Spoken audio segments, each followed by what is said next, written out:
o Corinthians, o empate por 0-0 no Beira-Rio, e que vai, evidentemente, todos nós vamos falar muito sobre esse jogo, e também, evidente, os gremistas, por favor, não nos defenestrem nesse primeiro momento. Vamos sim falar da decisão da Copa do Brasil contra o Palmeiras no domingo, que pode mudar de horário, dependendo de uma questão junto ao governo do estado. Enfim, o Gutierrez também já está conosco, vai se juntar no debate aqui do Ganho do Jogo, mas eu peço a preferência ao Oliveira, que comentou o Inter 0, Corinthians 0, as nuances, as chances perdidas, as chances anuladas. Enfim, Cristiano Oliveira, Inter 0, Corinthians 0.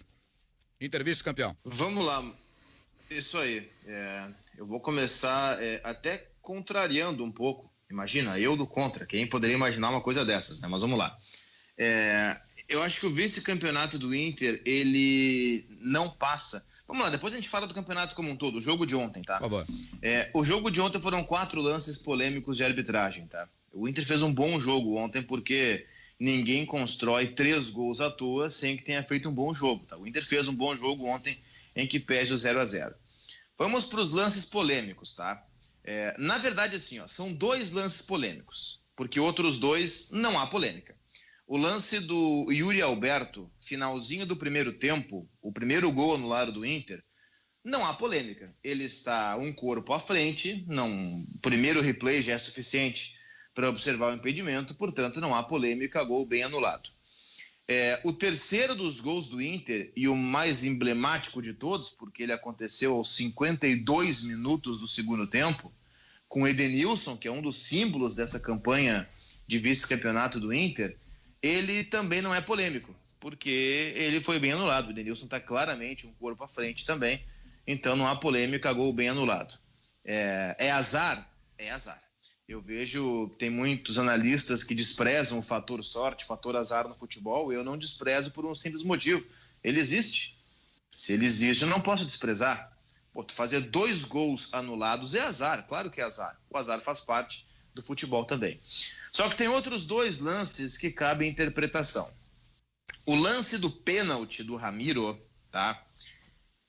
Foi idêntico a um pênalti marcado do Léo Moura contra o próprio Flamengo o ano passado, e no caso do lance do Léo Moura o pênalti foi marcado.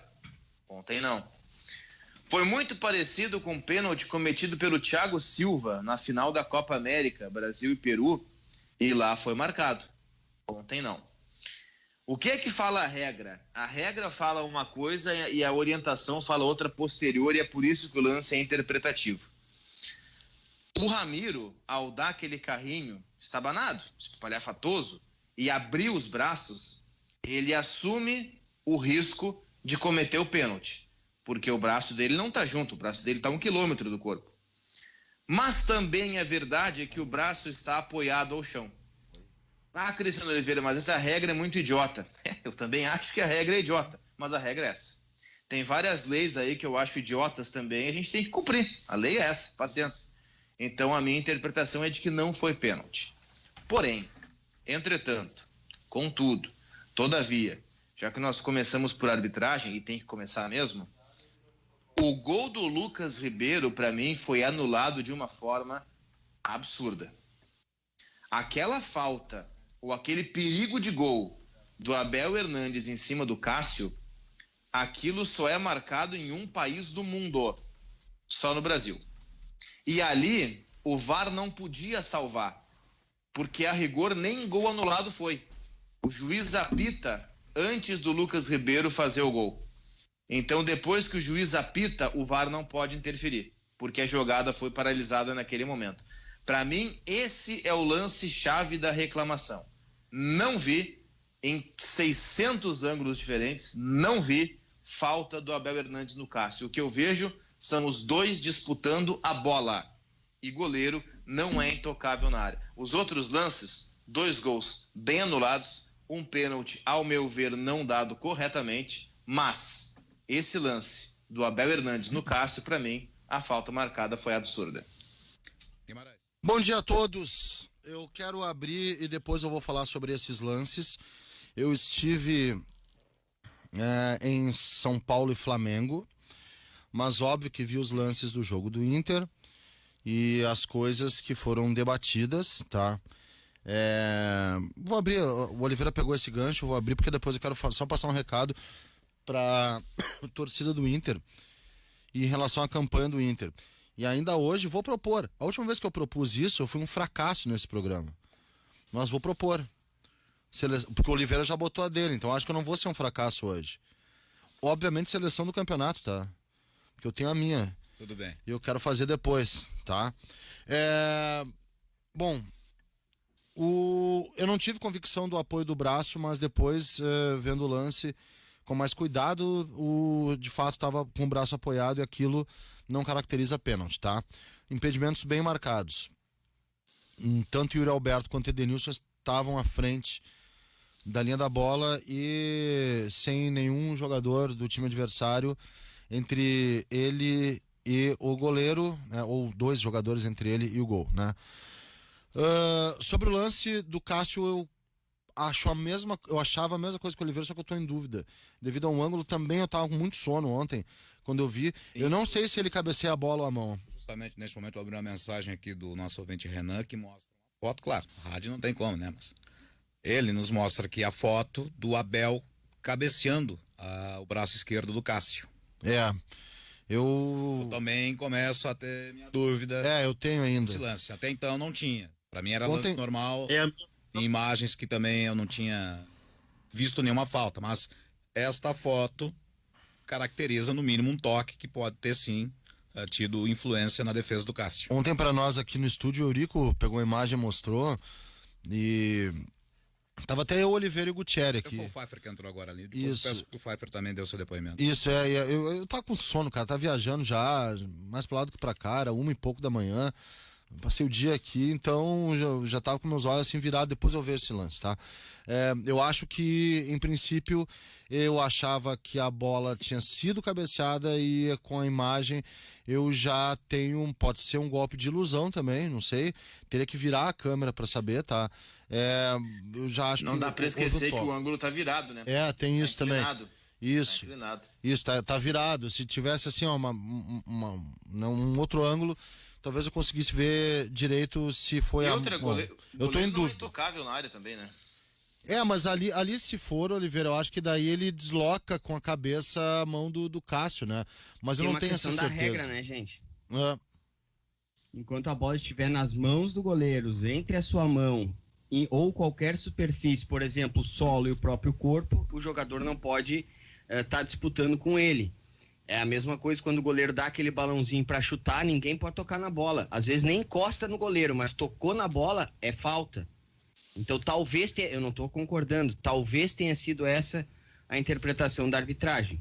Só que aí eu acho, Guti, que a gente vai, aí de novo vou colocar lá o futebol americano, que tu é mais especialista do que todos nós outros aqui, é aquela história de quando é que a bola está de posse do jogador ou não. Para mim, o Cássio está recém chegando na bola, a bola não está de posse do Cássio ainda. Essa é a discussão. Essa discussão. De qualquer forma, eu queria só colocar aqui um recado, porque a campanha do Inter foi muito digna, tá? Muito digna. Foi uma grande campanha. Dentro de um campeonato atípico, um campeonato em que eu falava o seguinte, até que o campeão ele sairia com um aproveitamento baixo. Foi aproveitamento baixo do campeão, aproveitamento baixo de quem se livrou do rebaixamento, aproveitamento baixo de quem caiu. Foi um campeonato marcado por um aproveitamento baixo geral e não tem problema nenhum, porque ele foi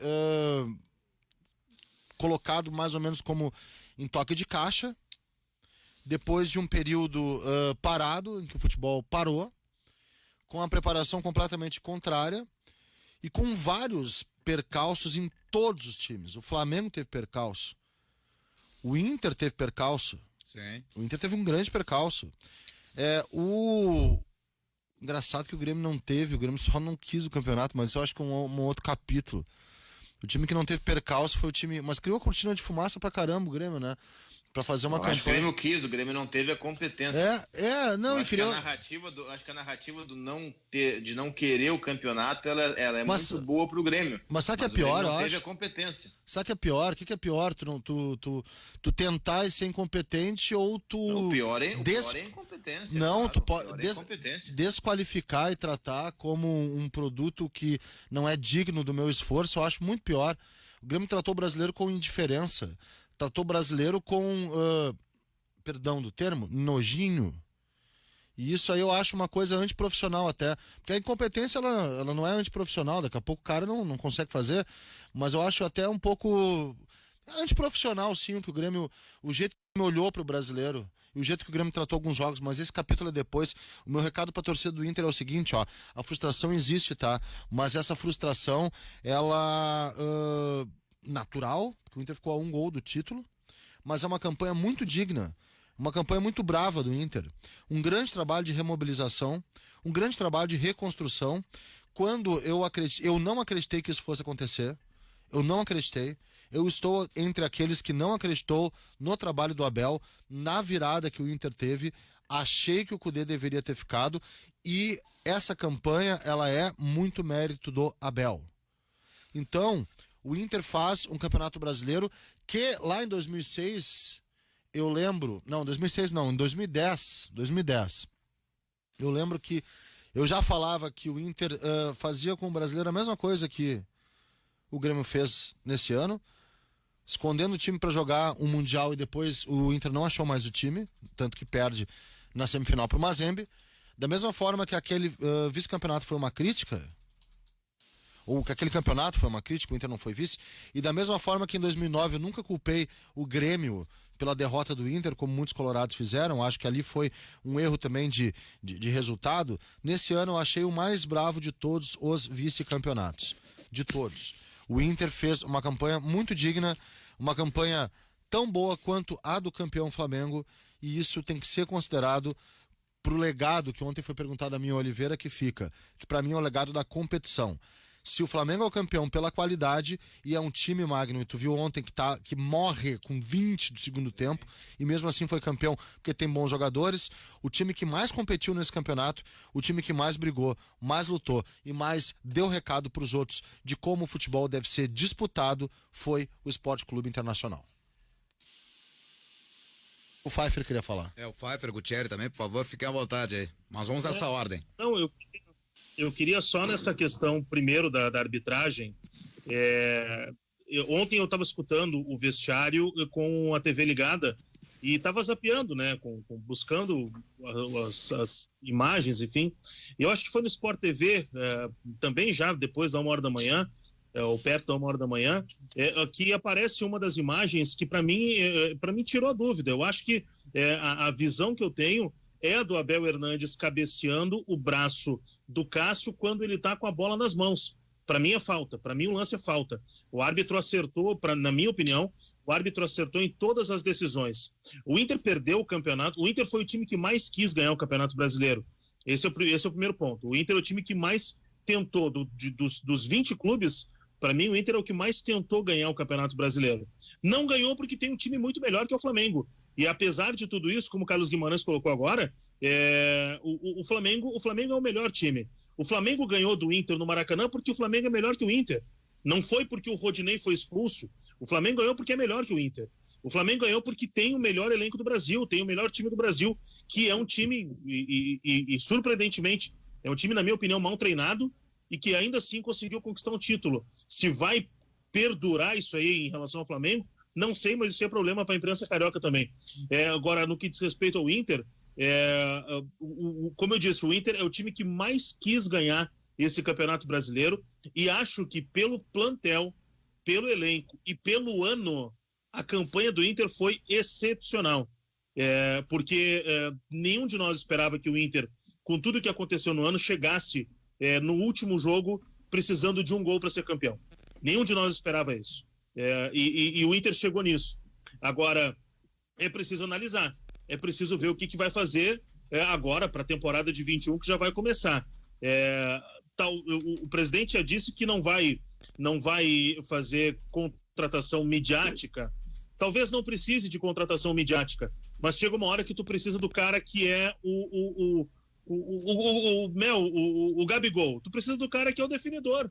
O Inter não tem. O Inter tem um elenco, o Inter tem um grupo. Só que faltou estofo nessa última hora, na minha opinião. Faltou o cara que bota a bola embaixo do braço e diz, larga pra mim que eu resolvo. Deixa que eu decido. Se é Paulo Guerreiro, não sei quanto tempo ele tá parado. E de novo, né, 2 vezes parado durante muito tempo. Então, resta saber qual será esse Paulo Guerreiro, que pode ser o grande reforço do Inter para a próxima temporada. Agora, o Inter precisa sim, para ser campeão, o Inter precisa de um cara que bote a bola embaixo do braço e diga que a situação é com ele. Gauthier. Eu discordo um pouquinho do Pfeiffer. Eu acho, sinceramente, que até um certo pecado, porque seria natural o Flamengo fazer uma pontuação grande, uma pontuação como a que fez. Tanto que é uma diferença gigantesca da pontuação do Flamengo, avassalador daquele ano de 2019 para esse ano 2021. Concordo com o Pfeiffer no que ele fala de que o Inter foi o que mais quis mesmo. Acho até que esses caras decisivos, por exemplo, a gente poderia aí colocar o Guerreiro nesse time e muito mais força, se tivesse Saravia à disposição, Bosquilha, não que fossem resolver, não que o Inter seria campeão por esses jogadores estarem à disposição, mas claro que quebra, entre aspas, as pernas de alguém, de um time que já não tem tantos recursos técnicos. É só a gente pensar se fosse o Flamengo perdendo Gabigol, Everton Ribeiro, o Isla e, sei lá, o Rodrigo Caio, como perdeu em alguns momentos. Mas há substitutos, claro que é diferente. Na questão da arbitragem, eu também revi muito o lance ontem. Eu acho que ele toca na mão do Abel. Me chama a atenção que ele apita na hora, isso é que chama a atenção, porque depois que apitou não tem mais o que fazer, né? Ele apitou uma falta e deu.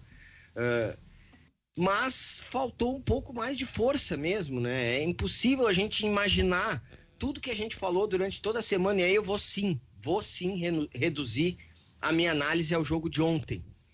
É impossível a gente imaginar a dificuldade que seria um São Paulo vencer o Flamengo, em que pese todos nós tenhamos dito que havia muito essa possibilidade, e o Inter não fazia a sua parte. Eu insisti, eu fui chato até no último mês dizendo, o Inter tem que chegar ao Maracanã com uma pontuação suficiente para perder do Flamengo.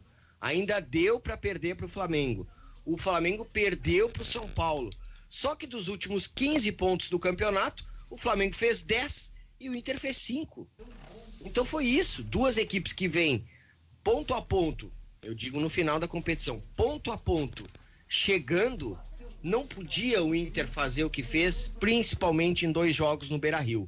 Com 6 pontos a disputar contra Corinthians e Sport, não poderia ter ficado com apenas 1 ponto desses 6.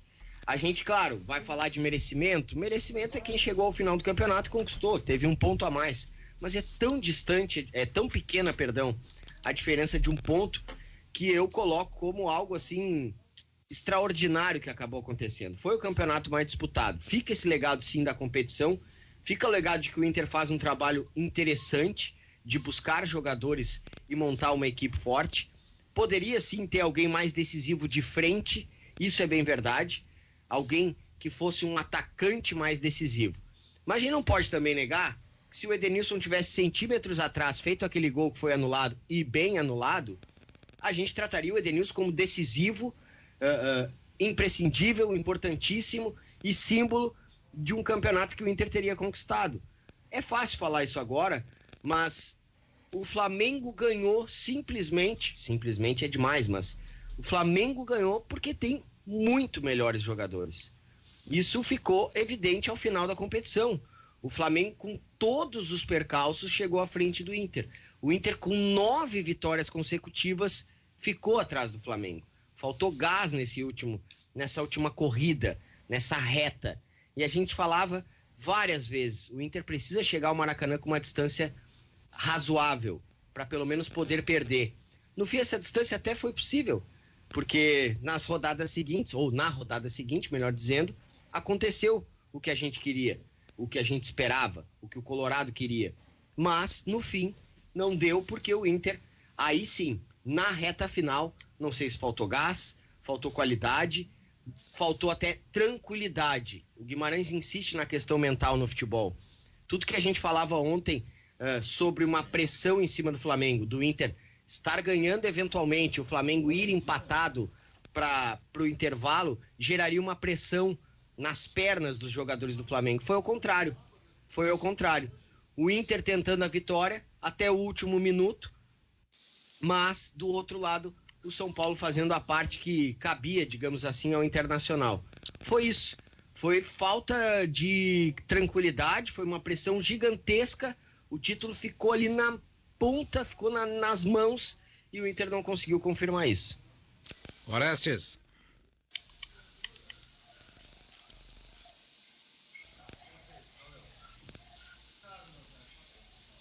Foi o tempo do delay do Orestes. Mas enfim, o Orestes pode entrar a qualquer momento no nosso debate. Mas continuando quanto a isso, porque eu estou recebendo aqui muitos recados de ouvintes, especialmente da regra, a questão do pênalti ou não pênalti cometido pelo Ramiro. Para mim foi.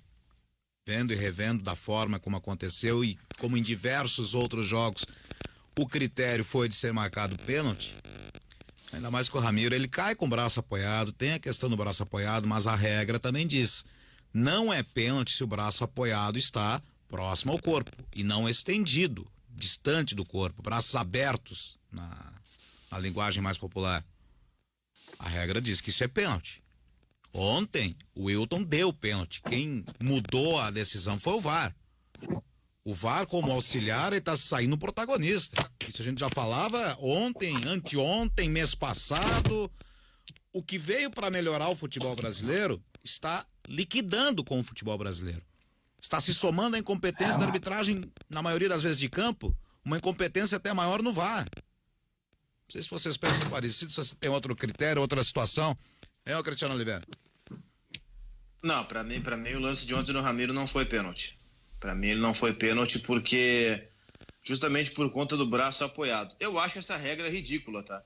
Eu acho essa regra patética, mas enfim, eu também acho várias leis aí ridículas e eu cumpro, né? Porque a gente para para discutir, para divergir a lei depois. Agora, enquanto a lei está em vigência, que se cumpra. Pra mim o lance do Ramiro, num primeiro momento também achei que foi, tá? Por quê? E até falei na jornada, porque num primeiro momento eu tinha visto e fui traído pelo ângulo, eu tinha imaginado que o Ramiro não estava com o braço apoiado ao solo, que ele estava simplesmente deslizando. Quando a imagem é recuperada e tem o Ramiro com o braço apoiado ao solo, aí eu vejo que, bom, a regra é essa, não é pênalti. Se eu concordo com a regra, não, eu acho que a regra é ridícula. Eu acho que é enfim, isso. É a regra em vigor, né? O Cristiano falou tudo, a gente não gosta, obviamente, dessa regra, ela não é correta ao meu ver. O jogador, se ele usa o braço para apoiar, mas vai cair sem utilizar os braços, bom, se tá muito aberto, se atrapalhou o movimento da bola, é pênalti, não tem o que a gente falar. Só que ao mesmo tempo, como disse o Cristiano, é a regra. Devemos então discutir para mudar. Outra regra que eu odeio no futebol, para não ficar só nos lances de ontem, para não ficar parecendo que a gente só fala disso, é a regra ser diferente para mão. Se é no atacante, tocou na mão dele, é falta dentro da área adversária. Se é do zagueiro, aí tem que olhar, interpretar. Não. O termo... Isso não pode. Esse tipo de regra não pode. Na disputa do Abel com o Cássio, de primeiro lance eu pensei, não é nada. E aí tem duas coisas. Primeiro, a regra. Eu acho que o Cássio tava com a bola dominada, tá sob domínio dele, na mão dele não dá para tirar das mãos do goleiro. E o Abel, eu entendo, o Cristiano já falou que o ângulo, para mim o ângulo é satisfatório para observar, para dar a minha opinião sobre a observação do lance. O Abel, ele toca no antebraço esquerdo do Cássio e desloca a bola. De primeiro eu achei um absurdo o lance. Mas eu sei que é revoltante, aqui no estado, qualquer opinião que a gente der sobre a arbitragem, a gente está pendendo para um lado ou para o outro, mas eu não posso me furtar do que eu enxergo e do que eu penso. Eu concordo, eu entendo perfeitamente quem discorda de mim, não vou entrar em polêmicas quanto a isso, mas eu acho que, infelizmente, ontem o Abel acabou fazendo a falta no Cássio. E quanto ao do Ramiro, eu não daria pênalti jamais, mas é a regra. A regra diz o seguinte: Quando o atleta cai com a mão ou braço posicionado entre seu corpo e o apoio no gramado, não é pênalti, um toque de braço ou mão. Desde que mão ou braço não estejam estendidos de forma lateral ou vertical, distantes do tronco. É aí que eu vejo o pênalti do Ramiro. O Ramiro, ele tá de braço aberto e arrasta a bola. Claro, evidente, o Oliveira crê que não, o Guti também crê que não. Respeito isso. Entretanto, a minha interpretação é de pênalti. Pra mim, aquilo ali foi pênalti. Não sei se o Guimarães quer completar isso aí, o Orestes. Luiz Magno, é o seguinte, eu estava observando, porque eu acompanhei mais o jogo do Grêmio, mas dava uma chulhada de vez em quando no jogo do Tu tava com uns 3 jogos na tua tela, Orestes. É verdade. E o Guti, mas tinha que cuidar. Tinha que cuidar mais do Grêmio. Daqui a pouco dá um gol lá e eu fico até por fora. Eu sei. Agora, um detalhe importante é o seguinte, ó. Eu cheguei em casa e vi tudo que podia ver, mas um detalhe que me chama muito a atenção é com respeito às fotos dos lances. Se você colocar uma foto do Sport TV na cabeçada do jogador do Internacional, que a bola está no vendo o jogo, Orestes, e pode ver televisão ao mesmo tempo, tá passando nesse momento no Sport TV o lance do Ramiro. Isso. Pois é, então, é o seguinte, ó, se tu tirar uma foto de um lado, tirar uma foto do outro, o ângulo, dependendo do ângulo da foto, te dá uma imagem de pênalti, te dá uma outra imagem de não pênalti, e depende dessa imagem que os caras colocam. Embora eu acredite que se o árbitro marcou a falta antes da bola chegar no goleiro, e numa foto aí, a cabeça do jogador do Internacional está no braço do Cássio, eu acho que foi bem marcada a falta também. Não aconteceu a falta e ele acabou marcando. Eu acho que aí... Agora, e tem outra coisa, no lance do Ramiro, há fotos em que o Ramiro está começando a colocar a mão no solo e a bola no braço dele. A outra foto, ele está bem apoiado com a mão, a bola no braço dele. E aí, eu acho que vai da interpretação de todo mundo, né? Tem uma coisa que eu tô... ali foi pênalti realmente. Tá passando aqui os lances, Horas. Bora o gol anulado ali do... O Inter merecia ter vencido esse jogo, eu acho, hein? Porque só deu muito. A defesa do Cássio ali... Merecia, o Inter criou 3 gols. Isso é uma coisa o Inter fez 3 gols, cara. O Inter fez, a gente começou pela questão da arbitragem. O Inter jogou assim, bem, cara. A atuação do Inter foi boa. O primeiro tempo nem tanto. O primeiro tempo até era natural o nervosismo. O jogo foi... A primeira chance real do jogo foi do Corinthians. A bola que o Ramiro bate na rede pelo lado de fora. Depois, o Inter tem um gol anulado do Yuri Alberto. E o segundo tempo é um massacre. O segundo tempo, para não dizer que o Lomba não trabalhou, tem um chute cruzado, acho que do Léo Natel, que ele rebate para a área. E de resto, é uma pressão gigantesca do Inter, com outros gols marcados e anulados, né? O do Denilson corretamente, com o Cássio fazendo uma defesa, que para mim foi a defesa do campeonato. Uma bola cruzada do Heitor, bom cruzamento do Heitor para o Edenilson como elemento de surpresa. A queima-roupa, o Cássio faz uma defesa monumental e no rebote o Yuri Alberto manda a bola, ela vai tirando tinta quase da trave para fora. O Inter foi bem no jogo. Se pegar as notas da cotação de ontem, e eu sou um sujeito que não costumo dar notas altas, tem vários jogadores do Inter acima de 6, 6,5, 7. Edenilson jogou muito ontem, bem. Né, o Edenilson foi muito bem. O Cuesta jogou muito bem. O Lucas Ribeiro jogou demais. Acho que o melhor jogo do Lucas Ribeiro com a camisa do Inter. Aliás, e o que o Patrick fez foi inacreditável, né? O Patrick fez... O Patrick jogando, Guti, ontem, é importante que se diga isso, pela direita. Ele nunca tinha jogado assim. Nunca. Aberto pela direita. O Abel percebeu que o Corinthians estava com um zagueiro improvisado como lateral, que era o Bruno Mendes. Então, o que ele fez? Ele botou o Caio Vidal em cima do Bruno Mendes e botou o Patrick em cima do Fábio Santos. E o Patrick fez um partidaço. Foi muito bem o Patrick, escolhido de forma unânime com o melhor em campo. Então, o Inter teve várias atuações boas ontem. A atuação em geral do Inter foi muito boa também. O 0-0, embora os gols bem anulados, para mim ainda, com a ressalva do gol do lance do Abel, mas o 0-0 não diz o que foi o jogo. O Inter foi bem melhor que o Corinthians. E tem uma coisa, né? A gente pediu Abel Braga, o tempo inteiro... Diga, Horácio. O Abel Braga, ele não demorou um pouquinho para mudar o time substituir os jogadores ou não? Era exatamente sobre isso que eu ia falar. A gente até, com razão, ouvia o Cristiano falando, pedindo o ingresso do Galhardo antes, e a gente falava sobre a possibilidade do ingresso do Galhardo já no início da partida. Ok, são ideias do Abel, acho que ele foi coerente, manteve a equipe. Poderia ter trocado antes, sim, acho que sim. Mas no fim, ao fim e ao cabo, o Galhardo não representou, né, uma mudança no time do Inter. O Inter foi para cima com o time como um todo. O Patrick puxando o time nas costas praticamente, o Edenilson também contribuindo demais. Mas aquilo que esperávamos de contribuição do Thiago Galhardo acabou por não ocorrer, né? Mesmo com o Bruno Praxedes se machucando e tudo mais. E aí acontecendo o que a gente talvez achasse que deveria acontecer, não surtiu efeito. Mas o Inter fez o que pôde, dominou o jogo, teve bola na trave, defesaça do Cássio, gol anulado. Eu, sinceramente, eu trato como um pecado que acabou acontecendo. Eu digo pecado no sentido figurado, né, gente? Eu sei que essa palavra tem um peso diferente para várias coisas, ainda mais do que a gente está vivendo agora no mundo. Mas uma situação, assim, de uma linha muito tênue entre o Inter ter sido campeão e acabar tendo perdido o campeonato para o Flamengo.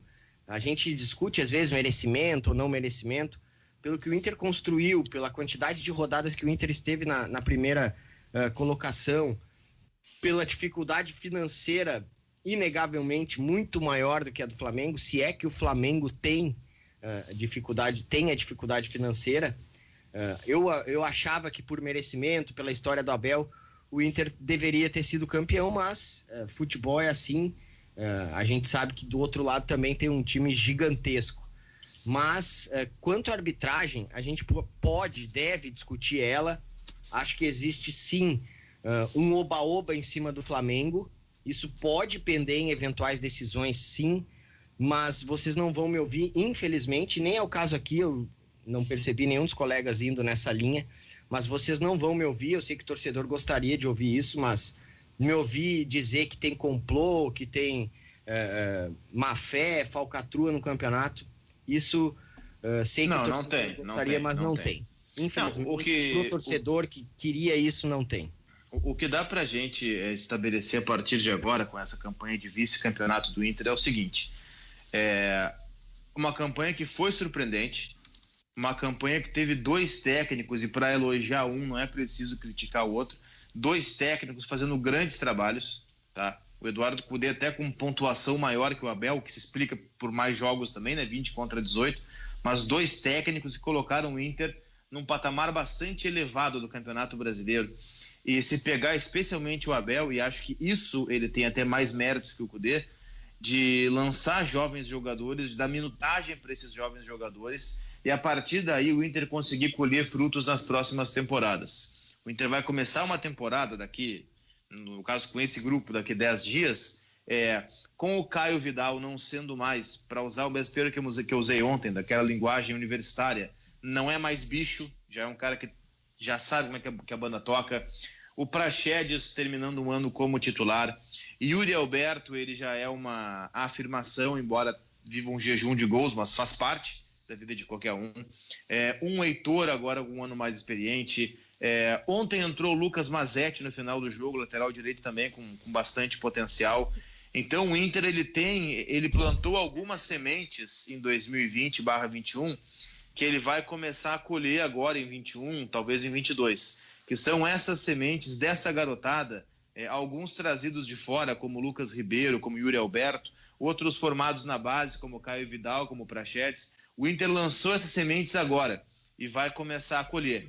Então foi um ano que termina com um saldo bastante positivo para o Inter. Não teve título, não conseguiu ganhar Gauchão, Copa do Brasil, Libertadores nem Campeonato Brasileiro, mas foi um ano em que o Inter plantou várias sementes, tá? Tem uma gestão que assumiu aí, que nesses primeiras semanas, na verdade, está se mostrando uma gestão bastante sóbria, uma gestão que sabe conversar, uma gestão que sabe lidar com os problemas, que sabe costurar os problemas e resolvê-los posteriormente. Eu acho que o Inter plantou uma série ou colocou uma série de sementes que vai começar a tirar e colher esses frutos, Magno, ali na frente. Se a gente pensar ou vislumbrar um futuro próximo do Inter, eu acho que é um futuro próximo com alguns desses jovens trazendo um retorno dentro de campo, outros trazendo um retorno financeiro, ou até, quem sabe, as duas coisas. Eu acho que tem coisa muito boa para acontecer no Inter por conta dessas sementes que foram plantadas em 2020 e 2021. Faltando agora 20 minutos para o meio-dia, peço gentileza aos colegas que nós vamos agora a um intervalo comercial, mas antes, agora há pouco o Sport TV colocou a opinião dos seus 4 analistas de arbitragem. Foram 3, quanto ao lance do pênalti que foi anulado, do Internacional, né? O pênalti foi marcado, depois anulado pela interferência do VAR. Disseram que foi pênalti o Sandro Meirahit, o Paulo César Oliveira e a Nadine Bastos. O único que disse não ter sido, na sua interpretação, foi o Salvo Espínola. Ou seja, divergência também entre aqueles que foram profissionais de apito e que hoje estão em espaço de televisão. Também outros ouvintes já mandaram aqui que Carlos Simon disse que não foi pênalti. Agora me esqueci o nome da analista da ESPN que disse que foi. Daqui a pouco eu encontro aqui até para... Rafaela Ruel. Isso, Rafaela Ruel. Obrigado, Oliveira. Disse que foi. Enfim. Renata Ruel. Renata Ruel. Isso. Fui ajudar e piorei. Não, mas tudo bem. O que importa é a ajuda sempre. Mas de qualquer maneira, todos têm uma interpretação. Não é unanimidade pelo sim ou pelo não. Esse que é o ponto. E isso complica tudo. Ou seja, não é perseguição, né? Exato.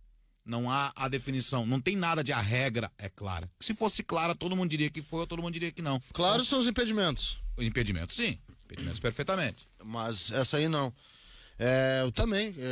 Quer deixar uma manchete pro intervalo? Não, sobre esse lance, o braço estava apoiado. Só que eu acho que. Eu acho que a regra não é clara, é interpretativa e acho que ali há um benefício do jogador. Eu sempre entro na parte do benefício, tá? Não da intenção. Intenção é diferente do benefício. Eu acho que ali tem um benefício do jogador que se não fosse o braço dele, a bola passaria e encontraria outro destino. Vamos ao intervalo e na volta mais debate do Ganhando o Jogo na Guaíba. Ganhando o Jogo, Rádio Guaíba, 101,3 FM, 720 AM no mundo inteiro em guaíba.com.br. Um programa Banrisul, Banritec, o edital de aceleração de startups que tem a força do Banrisul. Participe! FTEC Centro Automotivo, troca de óleo, revisão, geometria 3D, ar-condicionado, freios e suspensão. Promoção para os guaibeiros, 15% de desconto para pagamento à vista. Quer saber o preço da sua revisão? Acesse o site ftecmecanica.com.br. Atendimento das 7h30 até às 6 da tarde, sem fechar ao meio-dia. Sábado, das 7h30 ao meio-dia. Fone 3907-1743, WhatsApp 982152996. Avenida Cairu, 1447, bairro São João. FTEC Centro Automotivo, excelência em manutenção automotiva.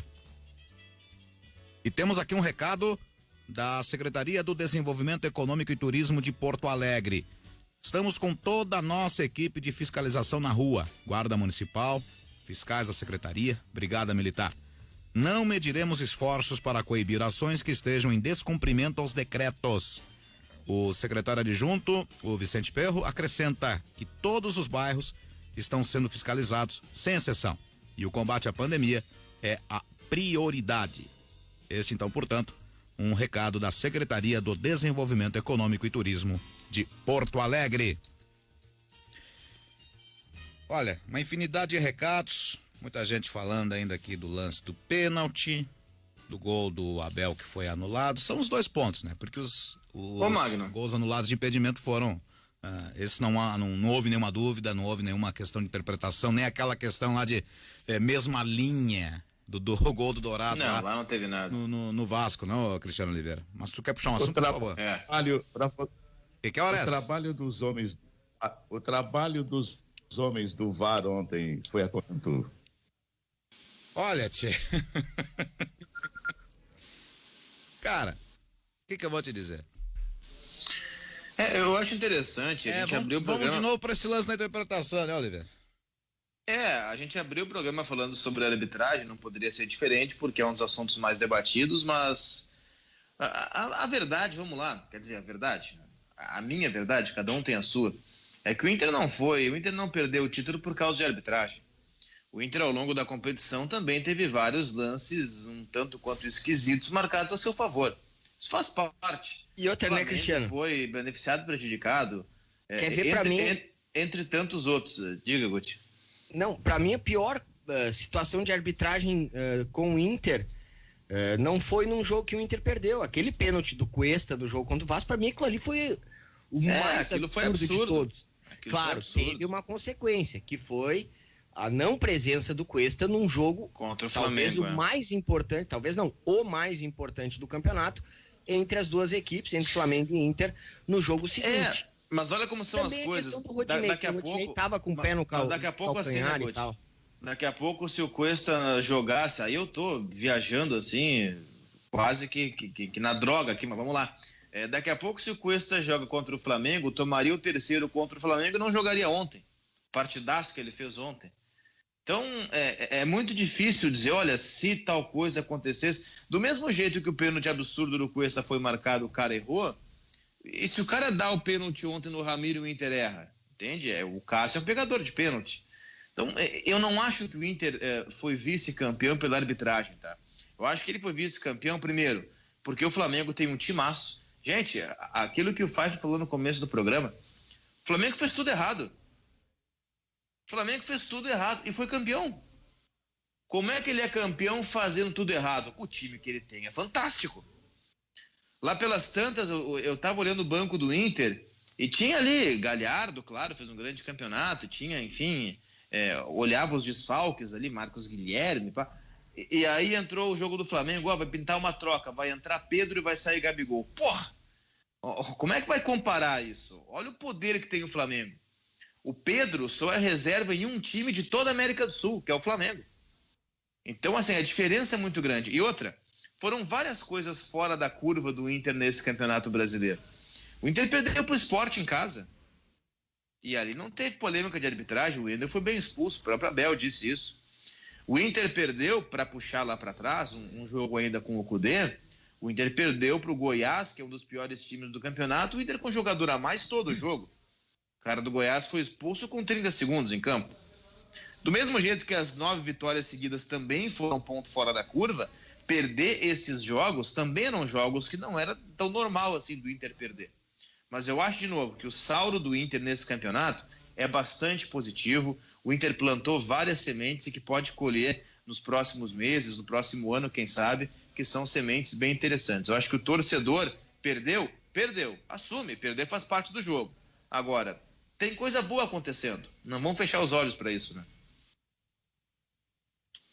A gente falava de legado, né? E eu ia falar até antes sobre isso.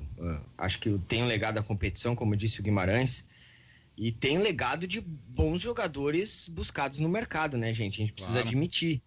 O Lucas Ribeiro é um deles. Se não é um titular, ok.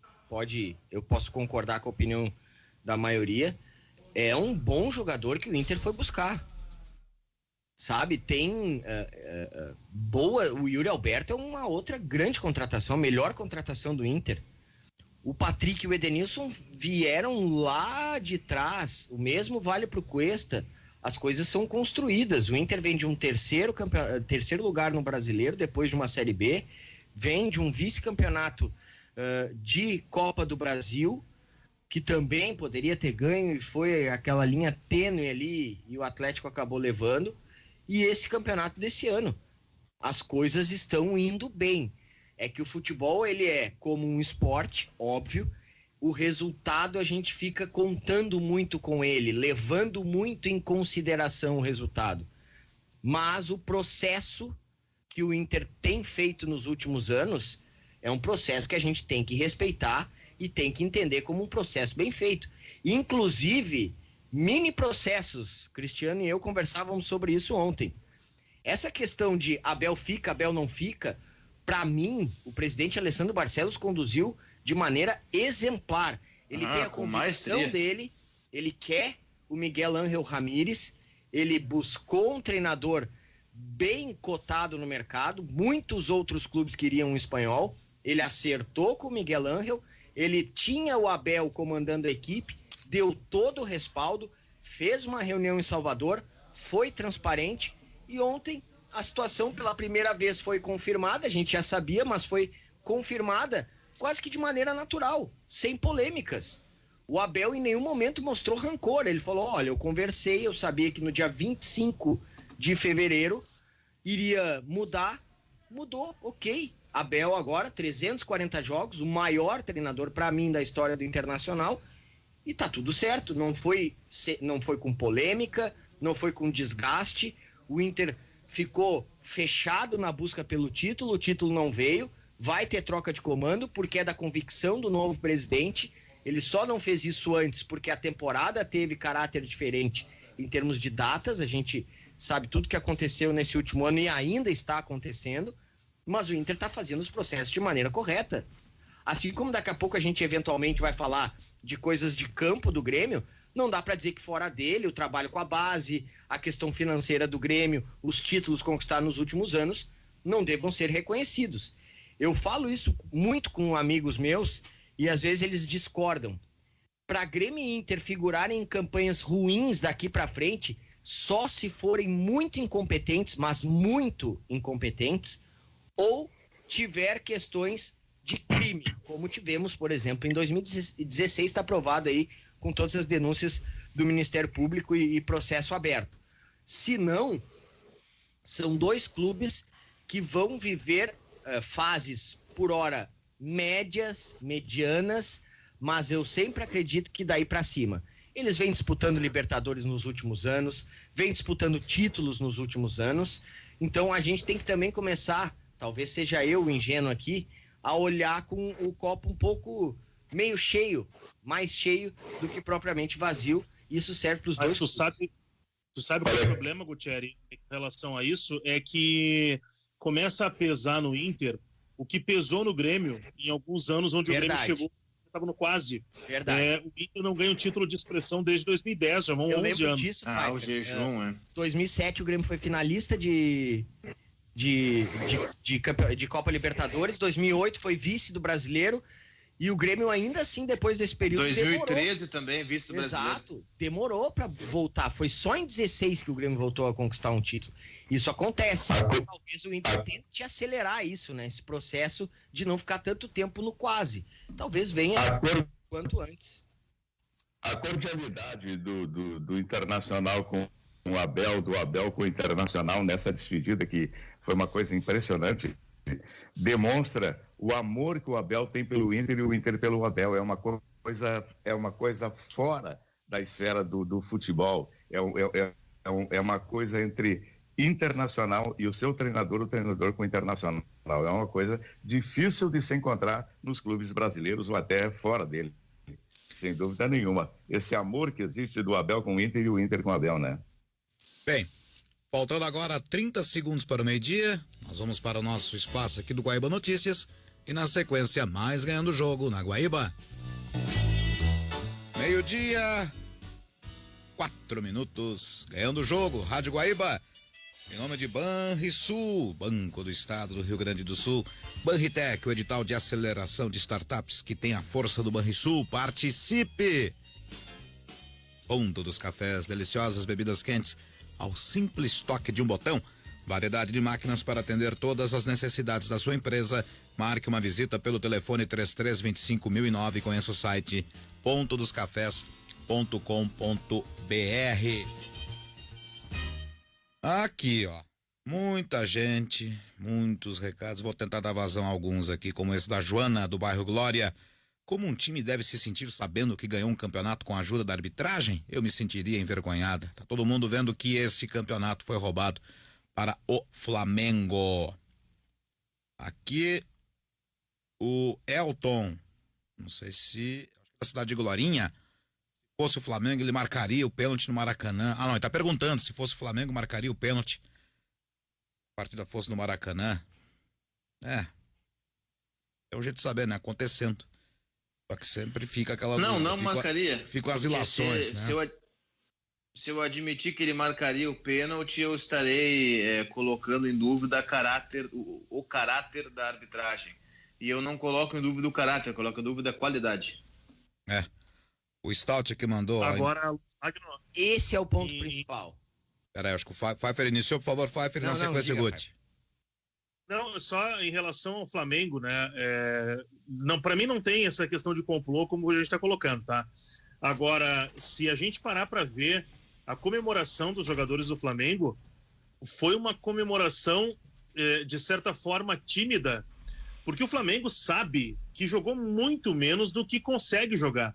E era aquilo que eu falei no início do programa. Para mim, o Flamengo é um time mal treinado. O Rogério Ceni não é um treinador ainda para esse elenco do Flamengo. E o Flamengo entende, os jogadores parece que entenderam que a derrota para o São Paulo, ela, de certa forma, ela foi vexatória. Eu acho que é muito forte, mas eles não contavam com aquilo, e a comemoração dos jogadores do Flamengo parecia que tinha uma pontinha assim do tipo, comemora, mas sabendo que a gente podia ter feito mais. Não precisava ter sido tão no assim. Guardadas as devidas proporções, é tipo aquela comemoração do Grêmio, do Gauchão, contra o Caxias na Arena. O Grêmio perdeu o jogo, tomou um calor do Caxias, os caras vibrando meio tímido, assim, pois é e tal. Foi o Flamengo. O Flamengo foi isso. Eu só não acho... Enfim, eu acho que o Flamengo tem vários problemas. Eu acho que o Ceni é um bom técnico, tá? Eu acho que ele fez coisas boas nesse Flamengo. Mas é inegável que pelo time que tem o Flamengo, ele poderia estar jogando muito mais do que tá de fato, né? Eu acho que a prova, inclusive, definitiva é que nós já vimos esse Flamengo jogar muito mais do que está jogando. Agora... Eu só não consigo...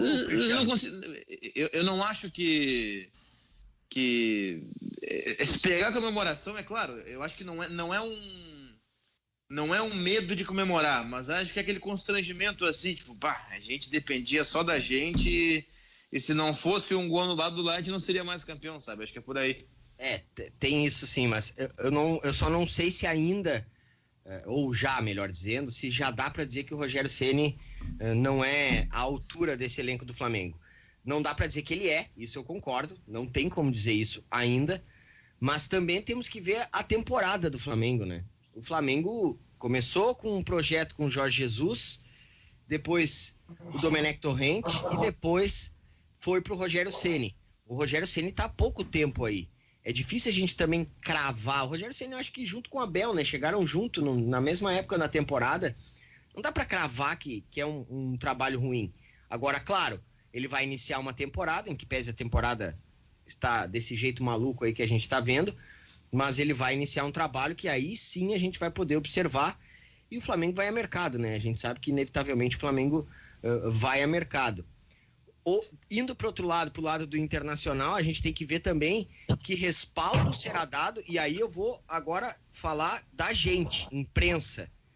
Como a gente vai entender o processo iniciado pelo Alessandro Barcelos com o Miguel Ángel Ramírez? Como a gente vai entender eventuais fracassos iniciais?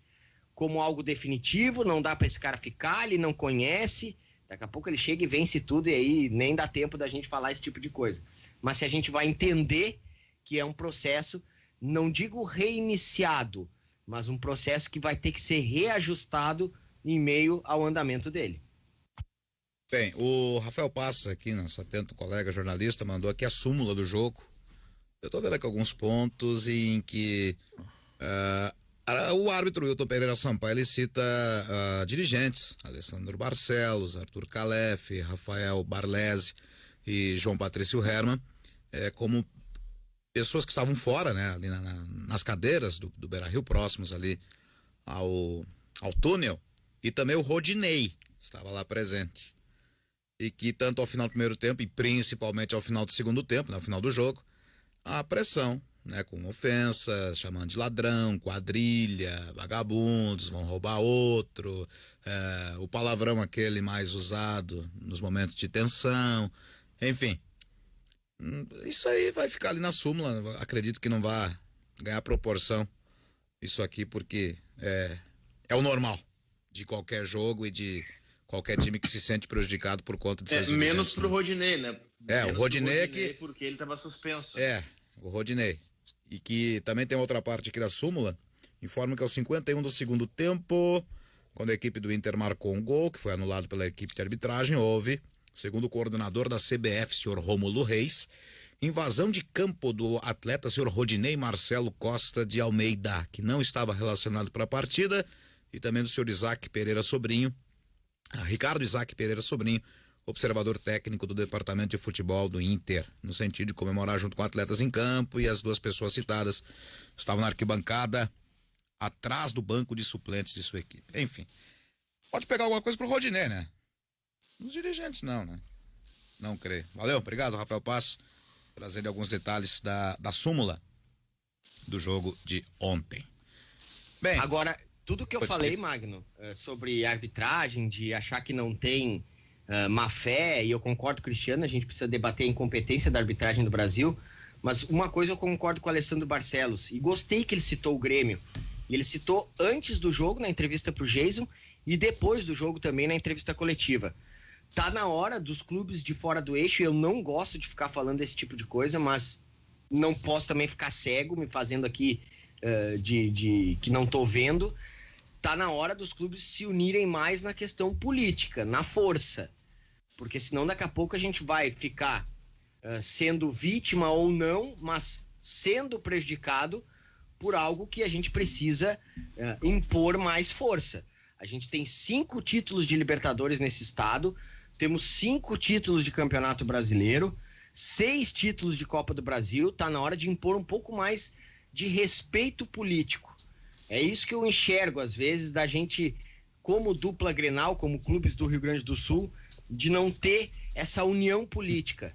E talvez isso seja importante, não para ganhar campeonatos, não para que parem de errar em termos de arbitragem. Os caras são infelizmente fracos, pressionados, talvez incompetentes. O Gaciba também está errando bastante na condução desse processo todo com a arbitragem.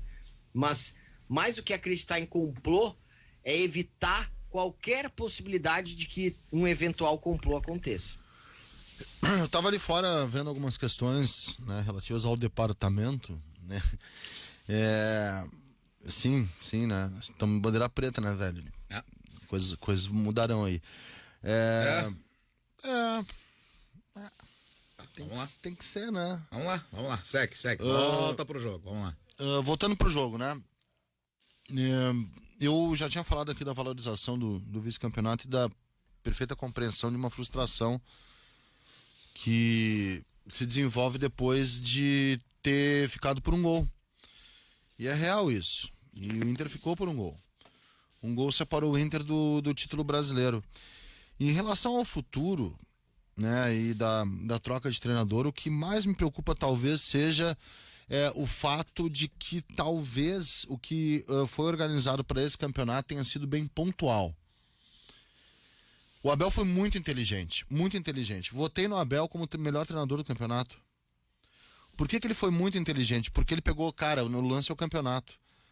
Eu não tô aqui num projeto de longo prazo. Até destaquei ontem no Esperando Futebol que a grande surpresa tinha sido o Abel, independente de ser campeão. Né? Não é um trabalho de longo prazo, não é um conceito que eu vou implementar, não é uma prática aqui que os jogadores vão compreender, mas é um trabalho pontual para deixar um time bem num campeonato. E ele fez isso. Custou. Tem eliminação no processo. Não foi de uma hora para outra. Eu também não sei se seria de uma hora para outra com outro treinador, tá? O trabalho do Cudê era essencialmente conceitual. Muito conceitual. O Abel, ele não tinha como manter um conceito e até uma autoria, porque é um trabalho autoral do Cudê. Não tinha como manter uma assinatura. O que ele fez foi pontualmente desenvolver um processo em que começa pelo mental e que passa por um jeito mais simplificado de se jogar. E isso foi transformado numa sequência de vitórias impressionante. E num jeito de jogar impressionante. Eu acho que o Inter agora pode alterar algumas coisas, mas tem que entender o legado que fica, que é o legado da competição. Esse legado tem que ficar. O Inter tem que manter esse nível competitivo, independente do conceito adotado. Se o Inter for adotar o jogo de posição, que é a preferência do Miguel Ángel Ramírez, esse jogo de posição ele vai ter que ser associado a uma competição de, por exemplo, sem a bola, o time morder horrores, que é como o time morde horrores. E talvez um jogo de posição sem a presença de um bloco tão alto como o Cudê fazia, porque o Inter sempre se mostrou frágil, jogando com a linha defensiva lá na frente. Vou lembrar que aquela fase ruim do Cuesta foi com essa postura. Então são várias coisas que eu acho que o Miguel Ramírez vai ter que ter a delicadeza, a sutileza e jogo de cintura de tentar ajustar. O treinador ele tem um conceito, ele tem uma ideia, mas ele não pode ficar preso a um conceito, a uma ideia. Esses dias eu estava lendo, eu vou dar uma fugida para depois voltar, um analista desses novos aí, que eu não conhecia, super feliz né? Super contente, super feliz com o Vinícius Júnior. O que aconteceu no Vinícius, o que está acontecendo com o Vinícius Júnior no Real Madrid? O Vinícius Júnior, ele diminuiu o número de dribles por jogo e aumentou o número de passes por jogo. E o cara estava dizendo, olha como o Vinícius Júnior está mais coletivo. Sua média de passes dados numa partida aumentou tantos %. É sinal de que agora ele tem uma maturidade tática, não sei o que, blá, blá, blá, blá. E aí um outro cara desenvolveu mais a questão. E se descobriu que o Vinícius Júnior, ele aumentou o número de passes com passe pro lado. Ai, olha como o Vinícius Júnior se tornou mais coletivo, ele aumentou de 40 passes por jogo para 100. Aí foram, né, vamos decifrar para onde ele tá passando pro lado. E ele diminuiu de 10 tentativas de drible por jogo para 2. O que aconteceu? Ele se robotizou ao ponto de não driblar mais e de pegar a bola e passar pro lado, e o cara tava dizendo isso como positivo. Então, onde que eu quero chegar? Beleza, vem aí o Miguel Ángel Ramírez, jogo de posição, conceito legal. Agora, não adianta nada se não tiver esse nível de competição, se não explorar as coisas boas de cada jogador, e eu acho que o Abel explorou mais as coisas boas do Edenilson, que tá na minha seleção do campeonato, e do Patrick, embora com o Kudê o Patrick já estivesse jogando bem, e do próprio Cuesta e do Moisés, e até do Rodinei, tá? Olhando o modelo que talvez esses jogadores estejam mais confortáveis para praticar. Isso aqui não é uma crítica ao Kudê, de quem eu gostava, acho o modelo do Kudê sensacional. Mas também entendo que dentro dessa cultura, tu vai ter que enxergar o teu grupo, vai ter que ver jogador e vai ter que entender que foi deixado um legado. O legado ele é da competição de um time, Pfeiffer, vice-campeão brasileiro. E em cima disso, por mais que alguns de nós, em algum momento, criticou a direção do Inter justamente por fazer a troca no meio do caminho, tirar o Kudê e colocar o Abel, aliás, tirar o Kudê não, o Kudê saiu porque quis, porque recebeu uma proposta para sair. Mas só havia um nome possível para fazer isso tudo que tu acabaste de colocar, Carlos. Era só Abel. Nenhum outro treinador chegaria no Inter e faria o que fez o Abel com a tranquilidade e o respaldo da direção. Fazer o que o Abel fez com o time do Inter, de perdendo as competições de mata-mata, mas ali, no momento em que perdia as competições, começando a mostrar o seu lado competitivo, só o Abel teria esse respaldo para fazer. Nenhum outro treinador chegaria no Inter e conseguiria fazer com tranquilidade o que o Abel com a tranquilidade que o Abel teve para fazer. Então, nesse ponto, tem que se fazer também esse registro primeiro para a direção do Inter, que de uma certa maneira apostou, jogou alto as fichas para apostar no Abel nesse projeto de campeonato, mas só o Abel poderia fazer isso. Não tem nenhum outro treinador que teria capacidade de chegar e fazer isso que o Abel fez. Eu concordo contigo. Concordo. Os outros tentariam alguma coisa. É que o Abel pegou pela cabeça, né? Os outros tentariam conceito. E é isso que não tem tempo para implantar conceito. Agora, esse é o ponto. O Sérgio já colocou ali atrás ali.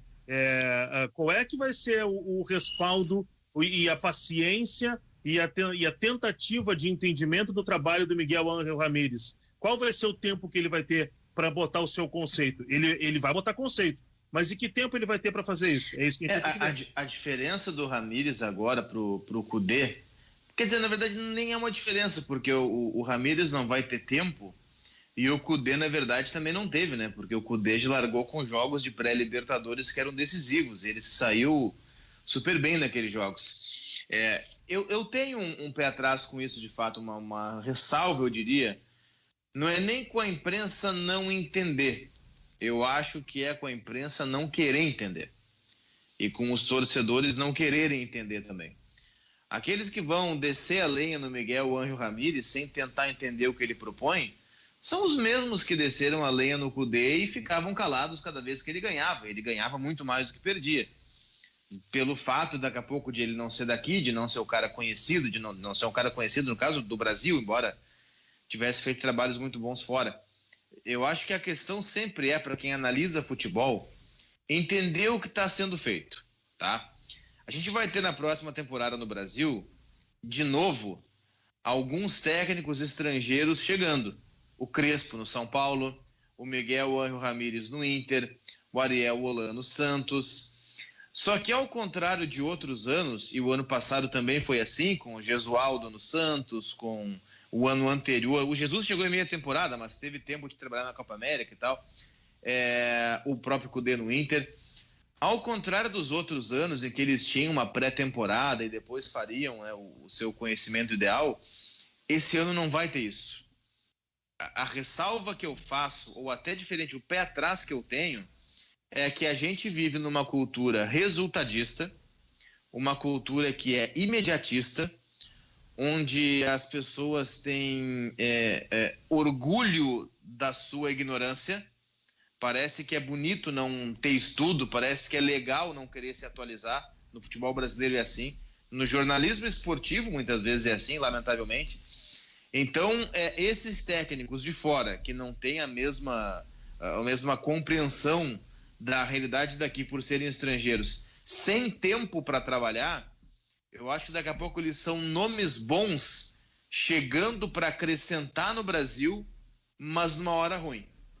Porque com pré-temporada já é complicado, sem pré-temporada e com essa cultura imediatista, resultadista e ignorante que nós temos, eu não sei se a gente não vai acabar torrando aqui no Brasil uma gente muito boa que está chegando. E o Miguel Ramírez faz parte desse rótulo de gente boa que está chegando. Eu volto, Oliveira, um ponto que eu coloquei agora há pouco aí, tá pesando pro Inter e pro São Paulo, e justamente os dois que vão trazer caras que vão precisar de tempo. Tá começando a pesar o jejum, né? Sim, pesa sim. O resultado ele vai ser cobrado porque o jejum tá muito alto já. Tu quer ver uma coisa, Pfeiffer? Tu conviveu lá dentro, muito mais do que nós. Olha quantos trabalhos bons o Grêmio teve naquele período de 15 anos sem títulos. Trabalhos bons que foram torrados, porque naquele momento o bom não servia.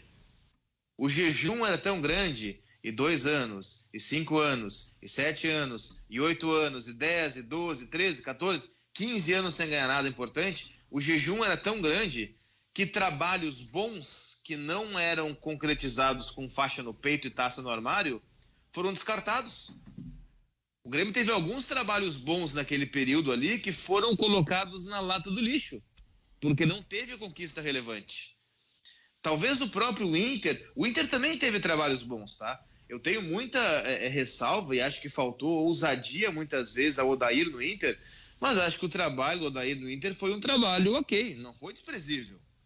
Não foi maravilhoso, como muitos querem pregar, mas foi um trabalho ok. O trabalho do Cudê no Inter foi um trabalho muito bom.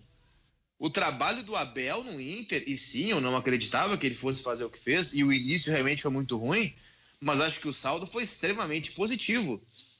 Então, é aquilo que a gente vem dizendo, o jejum pesa para a imprensa, e acho que o jejum pesa ainda mais para a torcida. Só que não é hora de dizer o seguinte, eu cheguei a ler ontem, e li porque me marcaram, e marcam todos nós em redes sociais, Twitter especialmente, que o time do Inter não tem brios, faltou vontade. Não. Tudo que não faltou ao Inter foi vontade. Talvez tenha faltado, e acho que sim, faltou, qualidade. Você consegue qualidade com dinheiro, não tem dinheiro, paciência. Agora, vontade não faltou para o Inter, gente. Vontade o Inter teve de sobra. Vontade, aquela coisa de morder, de brigar, o Inter brigou pra caramba ontem. A questão foi a qualidade, mas tem um trabalho legal sendo feito. Eu acho que a gestão anterior do Inter, aquela gestão de 4 anos, que o próprio Barcelos fez parte, mas de Medeiros, Caetano e tal, elas têm coisas boas também. Eu acho que tem muito mais coisas ruins do que boas, tá? Eu acho que a saída deles para a chegada de Barcelos como presidente, de Paulo Brax, do próprio João Patrício, é uma mudança que vai ser benéfica para o Inter. Eu acho que chegou um pessoal agora mais gabaritado, um pessoal agora mais qualificado. Agora, não é porque a gestão anterior não foi maravilhosa, não foi boa, que ela só fez porcaria. Tem coisas legais também. Eu acho que o cuidado é esse, tá? É não deixar o jejum falar mais alto e imaginar que tudo que foi feito é ruim. Eu acho que tem coisas boas para ser buscada aí. Bem, 12:25. Eu quero deixar o segmento final do Ganhando o Jogo com a Seleção do concordância de campeonato. vocês para a final da Copa Brasil. Jogo de domingo, Grêmio e Palmeiras. Então quero propor agora a seleção. Essa parte final deste Por que é tão empolgante, né? terceiro bloco. E eu não quero saber ninguém me xingando pela minha escolha de não colocar centroavante nesse meu time. Não tem problema, Me cara. respeitem. Tudo bem. Tô brincando. Tudo bem, mas então nós vamos fazer a de cada um ou a do programa com os votos somados? A de cada um com, no final das contas, a do programa Faz a com os soma. votos somados. Tá, então vamos estabelecer um esquema de jogo. Tá, me dá uma caneta e um papel que eu faço aqui, é o controle. Eu estou fazendo Não aqui. estabelece esquema de jogo, daí tu já vai me quebrar no meio. Pois é, mas daí não, tem como fechar uma seleção. Tem, a gente adapta, vai por mim. Ah, cara, cada um faz Tá, a sua então vamos seleção, lá. é muito mais fácil. Vamos começar então. Aos sufrágios universais. Precisamos chamar as autoridades. As autoridades para computar os votos. Se baixo errar. Vamos começar então, vamos lá. Cristiano, vamos começar pelo home office. Cristiano Oliveira, o melhor goleiro do Campeonato Nacional. O Everton do Palmeiras. O Everton, primeiro voto. Gutierrez Sanches. O Everton. Mais um Everton. Orestes.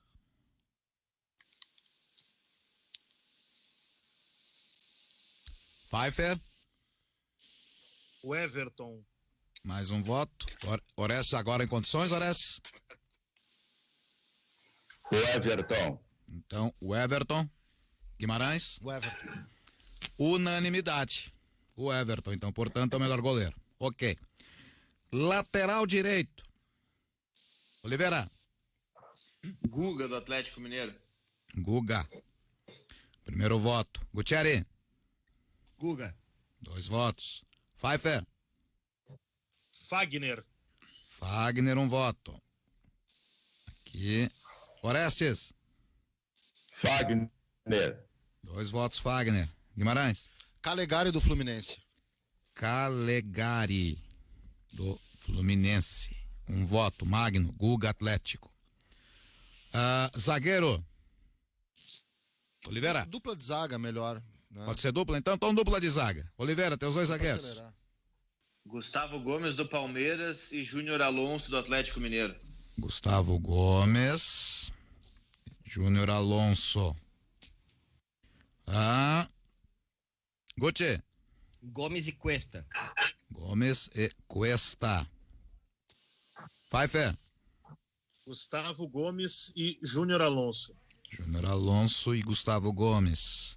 Orestes. Gomes e Cuesta. Gomes e Cuesta. Guimarães. Gustavo Gomes e Lucas Claro. Lucas Claro pintando aqui também. Magno, Gomes e Cuesta. Lateral esquerdo. Oliveira. Guilherme Arana, Atlético Mineiro. Arana. Guti. Arana. Arana. Pfeiffer. Guilherme Arana. Mais um voto. Orestes. Guilherme Arana. 4º voto pro Arana. Guimarães. Arana. 5, Magno, Arana também. Mais uma, é a segunda unanimidade, o Everton e Arana. Vamos lá. Dupla de volantes. Os 2 volantes, Oliveira. Eu tenho um só, Gerson do Flamengo. Que é o mesmo meu. O único também, já vou colocar o meu voto aqui. Então um só, vai um só. Tá, É, que o meu é Gerson e Edenilson. O meu também. tá, então entra mais um Gerson aqui. Então Edenilson, 2 votos. A gente adapta o esquema conforme tu falou, então, Carlos. Vamos lá. Pfeiffer, 1 ou 2 volantes? Gerson e Edenilson. Perfeito. Orestes. Os 2, Gerson e Edenilson. Então vai prevalecer 2 volantes. É isso então, portanto. Agora o Oliveira e o Gutierrez. Quem é que botou um volante só? Eu botei Eu o volante. botei só o Gerson. Coloquem, completem o meio de campo, que daí a gente completa com 1, vocês completam com 2. Não tem problema nenhum. Tá. Então vamos lá, Oliveira. Teus 3 de meio. Teus 2 de meio. Quer dizer, os 2 de meio, né? São 3 de meio, na verdade. Na verdade é o 4-1-4-1 que eu fiz. É as linhas de ônibus. Vamos lá. Vamos Não, lá. coloca teus 2 por dentro, então depois tu coloca os 2 da ponta aí, do 4-1-4. Claudinho do Red Bull Bragantino e Arrascaeta do Flamengo. Claudinho, do Bragantino, Arrascaeta do Flamengo, que são meus 2 votos também, esses tais 2 ali. Completa aí então. É. Bons votos.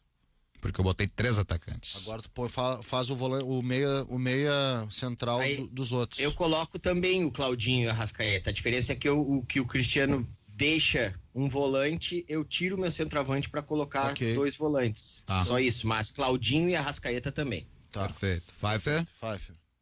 Tá, eu fecho meu meio campo com o Claudinho. Claudinho. O Orestes?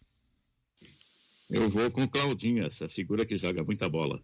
Perfeito, Orestes. Aliás, foi um golaço ontem, né? A gente nem deu bola pro jogo do Grêmio, do Bragantino, mas Claudinho botou bola na trave, fez de tudo e fez um golaço também.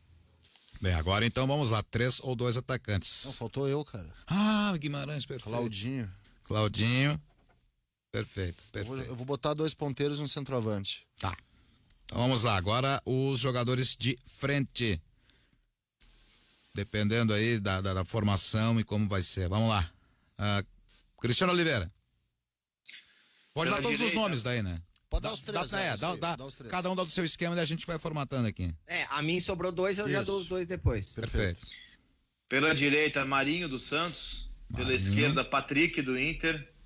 Na frente, Thiago Galhardo do Inter. Patrick, Marinho e Galhardo.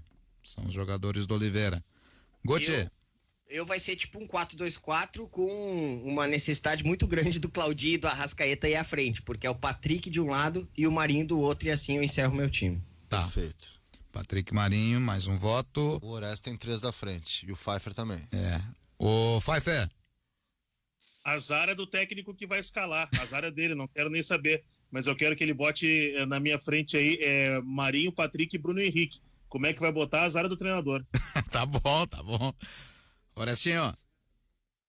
Eu vou de Marinho, Patrick e Gabigol. Marinho, Patrick, Gabriel. Tá. Carlos. Marinho, Patrick e Luciano. Marinho, Patrick e Luciano. Magno é Marinho, Luciano, Gabriel.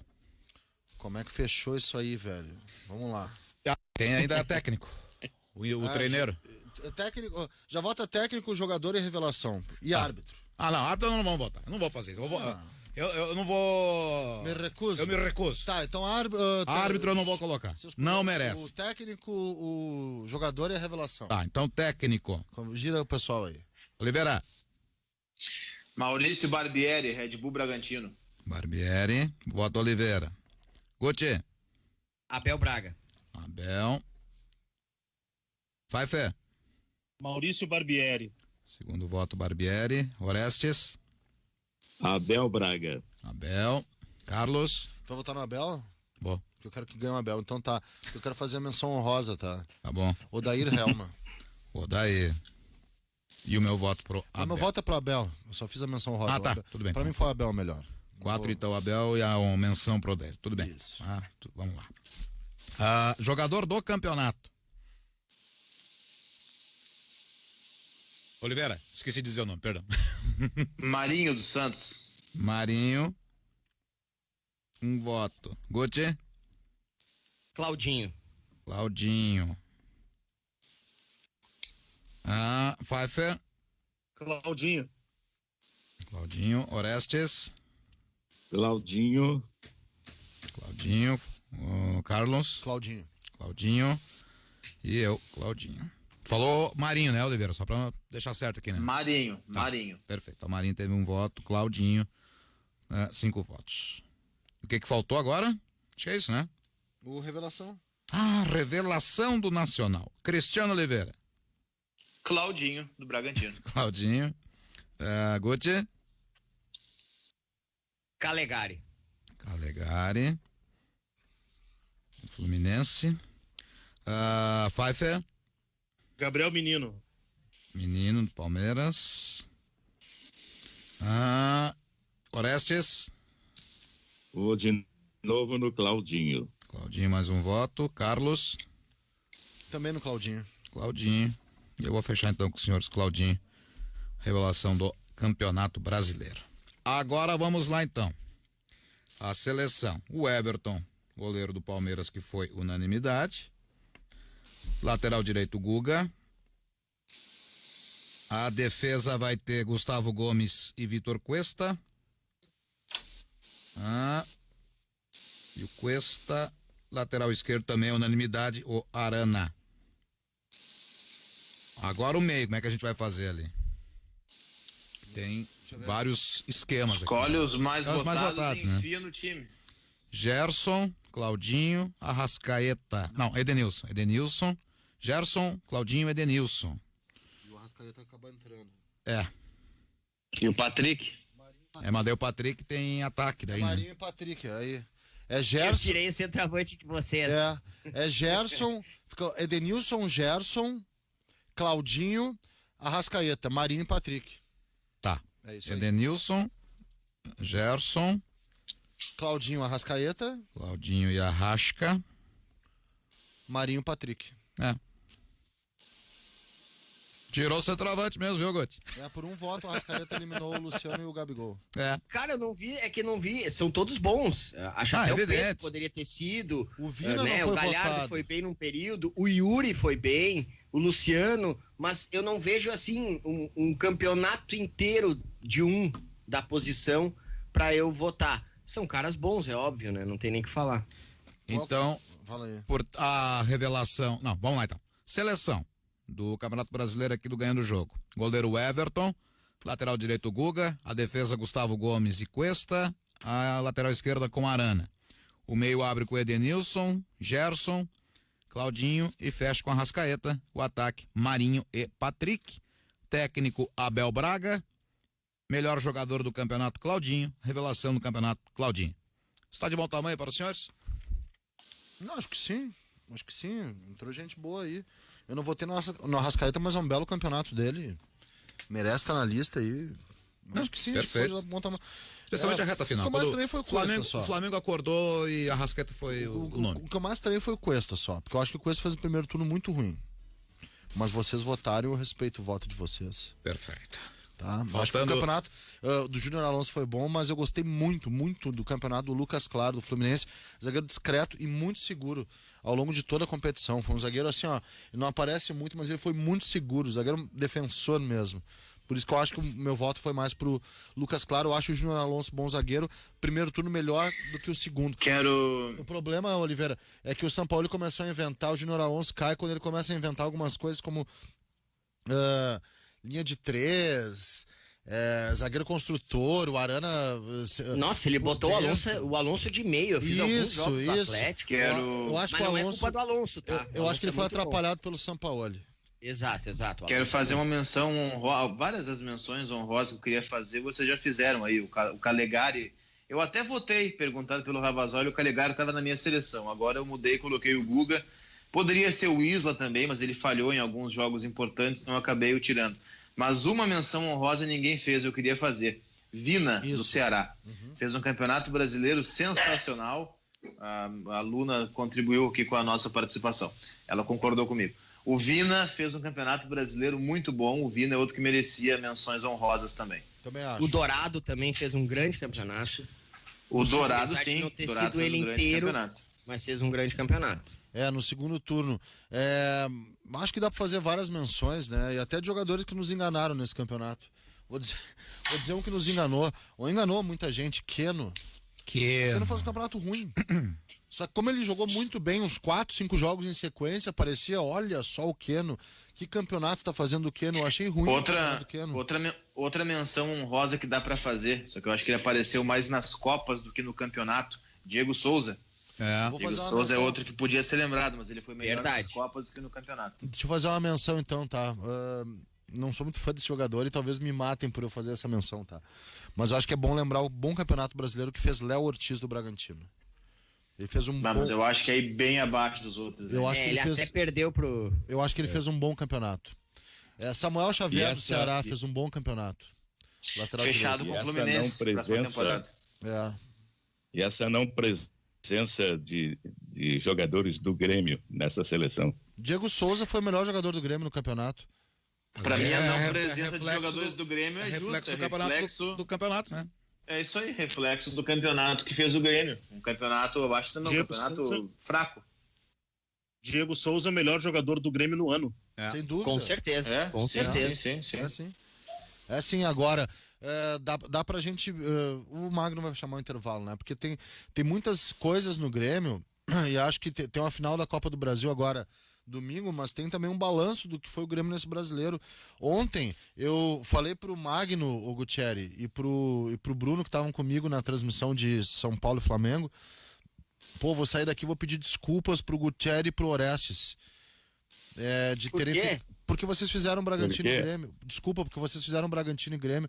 Me pareceu uma melancolia do Grêmio, uma coisa assim, ó, melancólica, absolutamente melancólica. Aliás, vai começar de forma... Um amigo que tuitou ontem na nossa Quem? postagem, um amigo aqui, Dilon Camilo, não foi o Dilon, teu amigo. que publicou algo no nosso Twitter aqui da rádio, da postagem do Futebol Guaíba. E aí ele colocou a pobre Orestes. É verdade, o cara botou o pobre Orestes. Mas eu queria dizer o seguinte, tá? Que pena. Mas tem algumas coisas pra se falar depois disso aí. Então tá. Dá pra tirar algumas Claro, coisas. claro. E também que eu tô dando uma chulhada aqui no Bola de Prata. Diga, Pfeiffer. Pfeiffer chamou ou foi impressão? Chamei, desculpa aqui, eu acabei fechando o microfone. Por favor. Antes do break, rapidinho, já que tiraram o centroavante aí da seleção, quero dizer que o Curitiba acaba de fazer uma grande contratação, viu? Léo Gamalho é o novo centroavante do Curitiba. Pfeiffer, pô, recém voltou de férias, cara. Joga muito, Léo Gamalho. Depois desta, só nos resta nosso comercial, por favor. Voltando agora, 13 minutos para 1h, reta final do Ganhando o Jogo, um programa Banrisul. Trabalha numa startup? Então participe do edital do Banritech, o único com a força do Banrisul. banrisul.com.br/Banritech. De imediato, Rafael Pfeiffer, domingo, Grêmio e Palmeiras, a final da Copa Brasil. Será às 4h? Ou pode acontecer mudança de horário, hein, Pfeiffer? O que eu tenho de informação é que, por mais que essa discussão já tenha sido levantada, acho que ontem ou anteontem, pelo governo aqui do estado, a CBF já informou que não há essa possibilidade. A CBF já informou que o jogo vai acontecer às 4h. Não teve um pronunciamento oficial, mas extraoficialmente a CBF já informou ao governo do estado, aos clubes, que não vai mudar o horário do jogo, que o jogo vai acontecer às 4h. Pois é. Eu acho que não muda também. Vai acontecer, mas eu não sei a primeira rodada do Gauchão, né? Não sei aí. Não, essa não acontece. Essa acho que não acontece. Essa acho que não acontece, né? Daí que tá. Pra acontece. começar amanhã não definiram ainda. Mas ano começa passado amanhã. foi a mesma coisa, cara.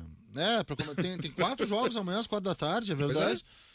E amanhã começa a bandeira preta no estado, né? Tem hospedagem, tem deslocamento Todo dos clubes do estado. interior, é verdade? Tem tudo Esquece, isso. não vai ter Campeonato Gaúcho nesse final de semana. Não tem Campeonato Gaúcho. Mas isso tem que ser oficializado, Exato. né?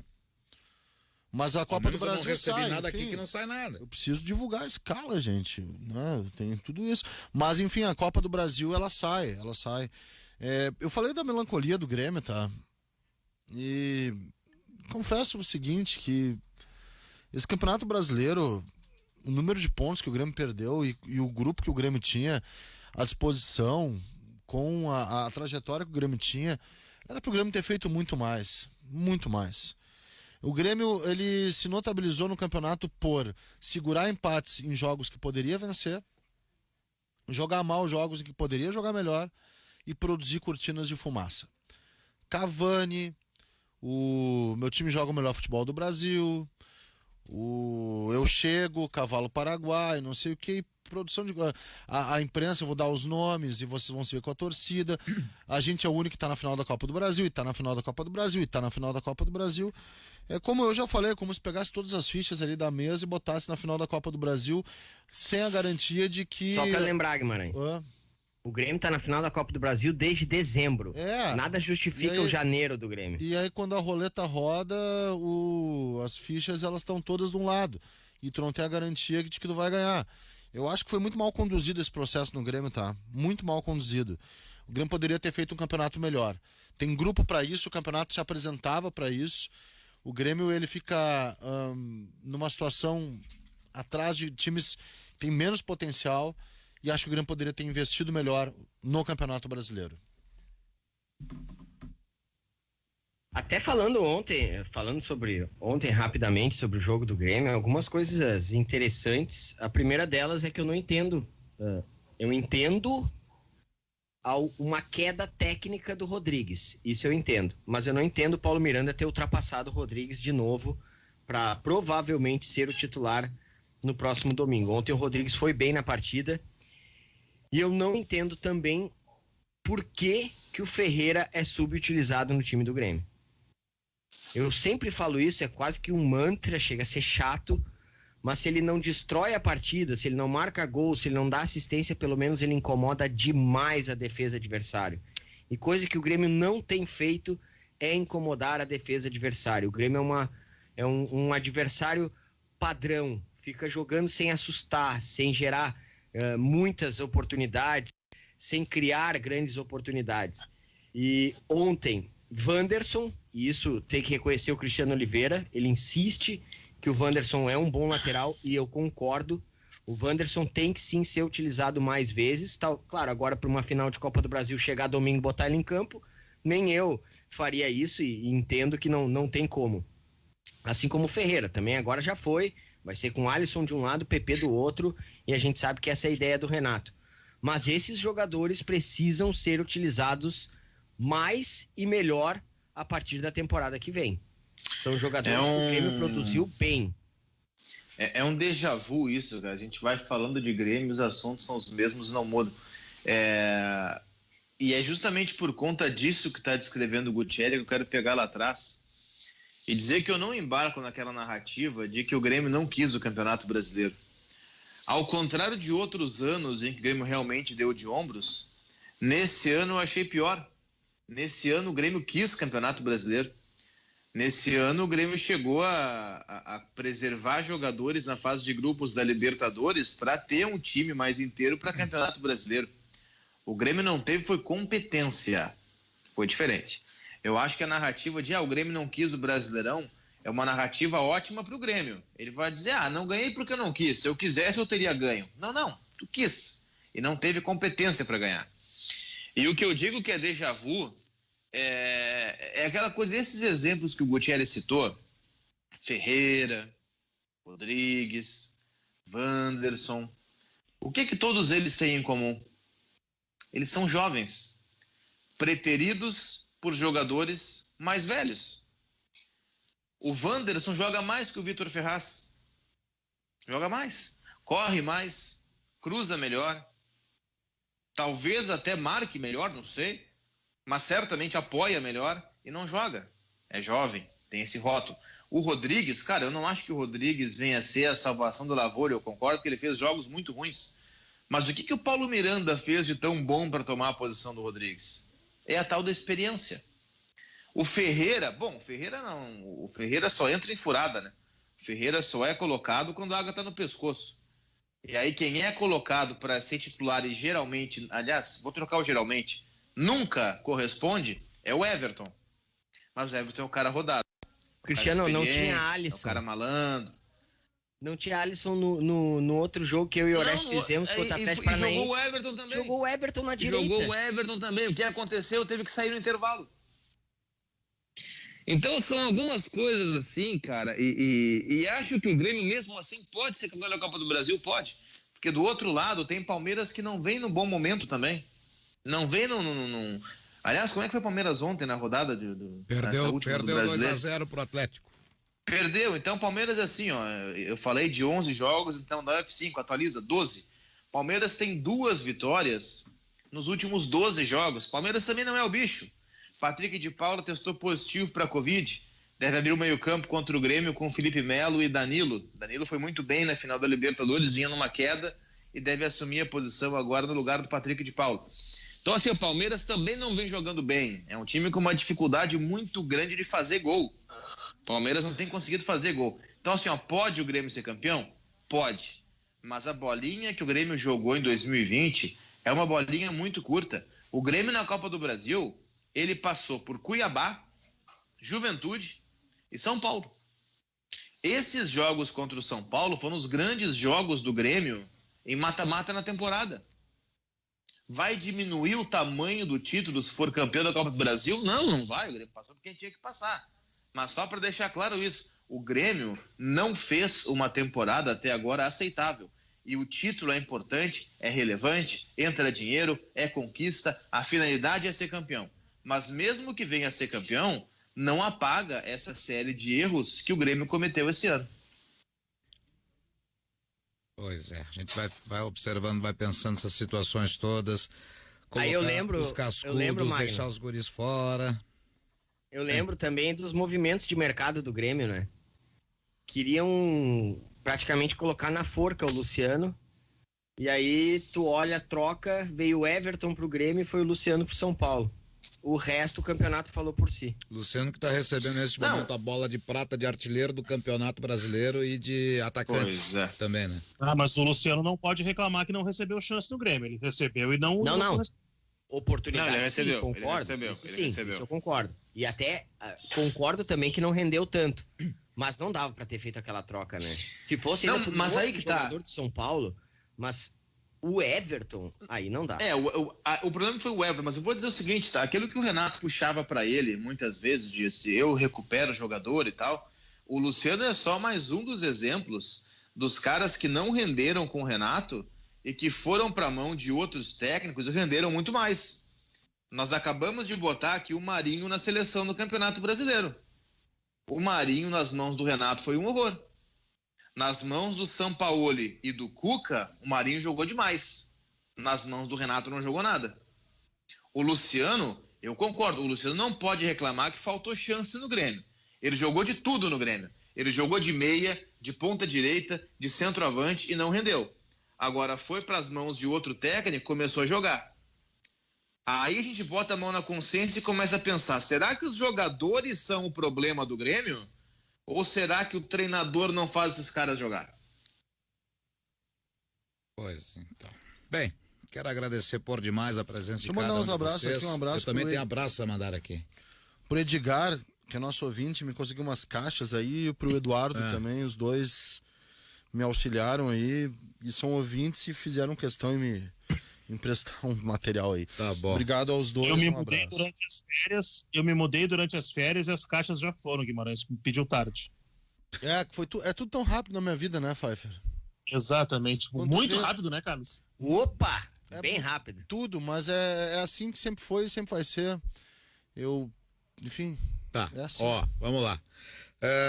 Amanhã, nada ainda de notícia, no início agora da tarde, deve ter alguma confirmação oficial do início do Campeonato Gaúcho, mas por enquanto, jogos marcados para amanhã, 3:30 da tarde, em Frederico Westphalen. Quem foi o Frederico Westphalen? Que sensação boa essa volta do estadual. Lá na Arena do União Frederiquense. São Luís e Ipiranga. Frederico Westphalen, acho que foi prefeito de Palmeira das Missões, que era o que pertencia a Frederico. Antigamente, que era E por que o jogo vai ser lá? Alguma coisa lá na Comé do Trabalho. É o Orestes que deve saber, né? Qual é o estádio? 19 É de nove. outubro. Não, Agora virou 9x2, é por isso. Era o estádio do Itapajé. Um time de futsal agora lá. Tem futsal, antes era de campo. Futebol Mas tem amador. jogo aí. 3:30 da tarde, então, lá em Frederico, São Luís e Ipiranga. Às 4 da tarde, em Novo Hamburgo, lá no estádio do Vale, tem Novo Hamburgo e Pelotas. No Bento Freitas, também às 4 da tarde, Brasil e Aimoré. E na Montanha dos Vinhedos Esportivo e São José. Segunda, 8 da noite, Inter e Juventude no Beira-Rio. Brasil, Grêmio e Caxias, que seria também neste domingo, foi adiado em virtude, evidente, da decisão da Copa Brasil. São José estreando uniforme novo e com Anderson Pico Verdade. no seu grupo. E domingo, Anderson Carlos Pico, Guimarães? é o príncipe, enfim. Domingo tem a final da Copa do Brasil, primeiro jogo na Arena, Grêmio e Palmeiras, 4 horas da tarde. Perfeito. A todos, uma boa tarde. Até